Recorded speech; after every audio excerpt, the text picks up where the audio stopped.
আমিন আমাদের বান্দাদের হাতের মধ্যে 99টি সংখ্যা বসিয়ে দিলাম। এগুলা খেয়াল করতে হবে, এগুলো কিন্তু গুরুত্বপূর্ণ কথাবার্তা।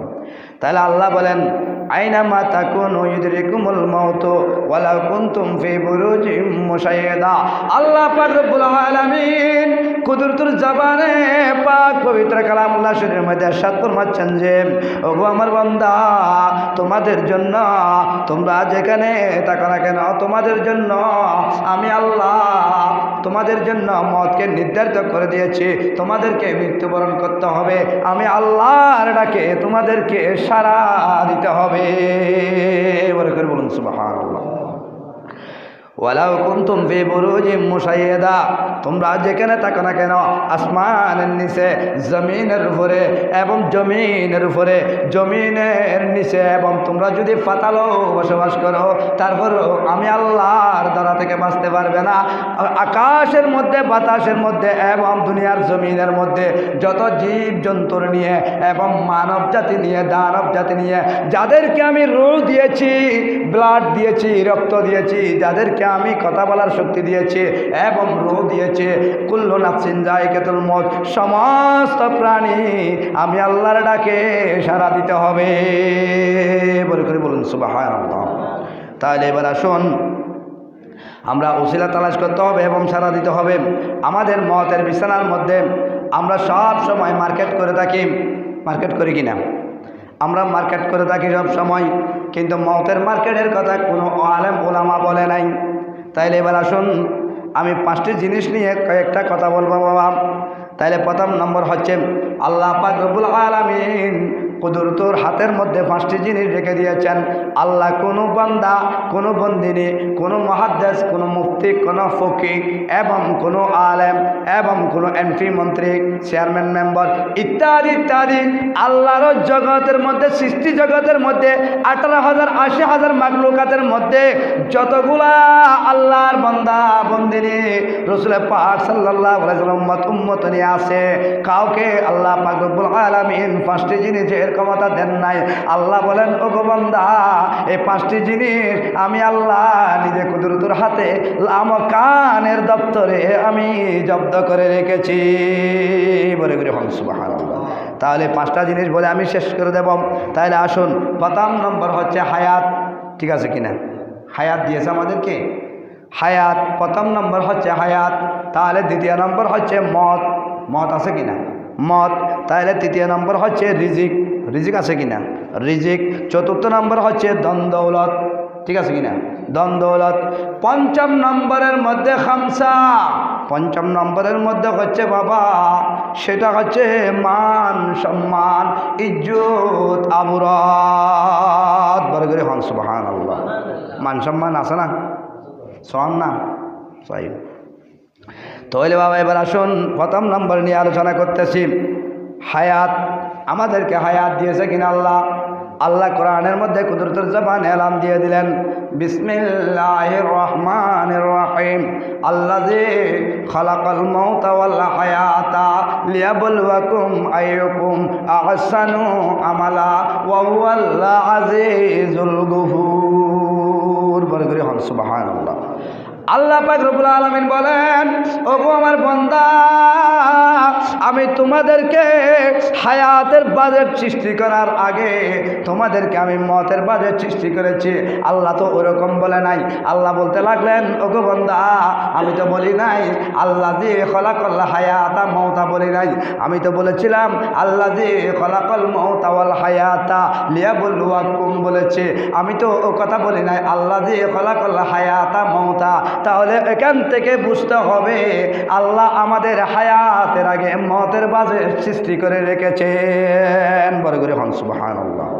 তাহলে আল্লাহ বলেন, ওগো বান্দা, তোমরা একদিন মৃত্যুবরণ করবে, সেটা কিন্তু আমি সৃষ্টি করে রেখেছি। তোমরা এদিক সেদিক যেও না, পৃথিবীর জমিনে তোমাদেরকে ছেড়ে দেওয়া হয়েছে, কিন্তু চাঁদ দেওয়া হবে না। একদিন যখন আমি আল্লাহ যখন ডাক দেব, তোমার হায়াতের বাজেট যখন শেষ হয়ে যাবে, তাহলে তুমি বান্দা আমার ডাকে সাড়া দিতে হবে। সুবহানাল্লাহ। সাড়া দিতে হবে। এরপরে তুমি যখন কবরের জগতে যাবে, ওই কবরের জগতের মধ্যে তোমাকে হিসাব নিকাশ নেওয়া হবে, তোমাকে ছেড়ে দিয়েছিলাম 60 বছর 70 বছর হায়াতের মধ্যে, কিন্তু চাঁদ দেবে না, আজকে হিসাব দিতে হবে। আল্লাহ কেমন করে হিসাব নেবে একটু কুদরতুর জবানে বলো না। আমার আল্লাহ বলেন বিসমিল্লাহির রহমানির রহিম, فمن يعمل مثقال ذرة خيرا يره ومن يعمل مثقال ذرة شرا يره। চিৎকার মেরে বলুন সুবহানাল্লাহ। ওগো আমার বান্দা, আমি তোমাদের এক একটি বান্দার থেকে হিসেব নেব, এমন ভাবে হিসেব নেব, একটি বালুর কণাকে যদি 70 ভাগ করে যেরকম জাররা জাররা থাকবে না, এরকম আমি তোমাদের কাছ থেকে ফামাইয়া আমাল মিসকালা জাররাতিন খায়রান ইয়ারা, আমি জাররা জাররা হিসেব নেব ভালো। হুমাইয়া আমাল মিসকালা জাররাতিন খায়রান ইয়ারা, হুমাইয়া আমাল মিসকালা জাররাতিন খায়রান ইয়ারা, হুমাইয়া আমাল মিসকালা জাররাতিন শাররান ইয়ারা।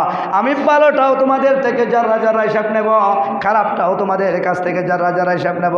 বান্দা বাঁচার কোনো সিস্টেম নেই। তোমাকে আমার দরবারে যখন আসবে, পৃথিবীর জমিন থেকে তোমাকে সম্বল জোগাড় করে আসতে হবে। চিৎকার মেরে বলুন সুবহানাল্লাহ।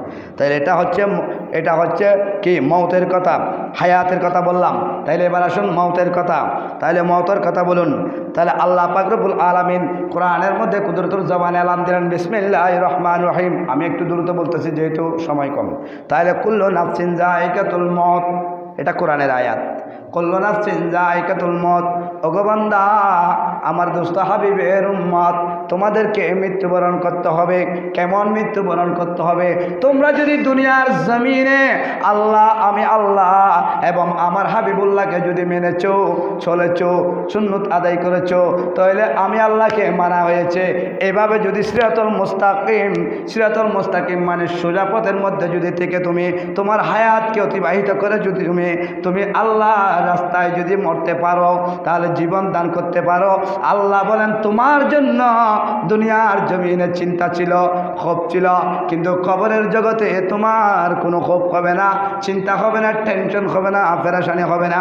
তোমাকে আল্লাহ পাক রব্বুল আলামিন ওয়াদা করলেন আমার হাবিবের উসিলায় তোমাকে জান্নাত দেবে। কেমন জান্নাত দেবে?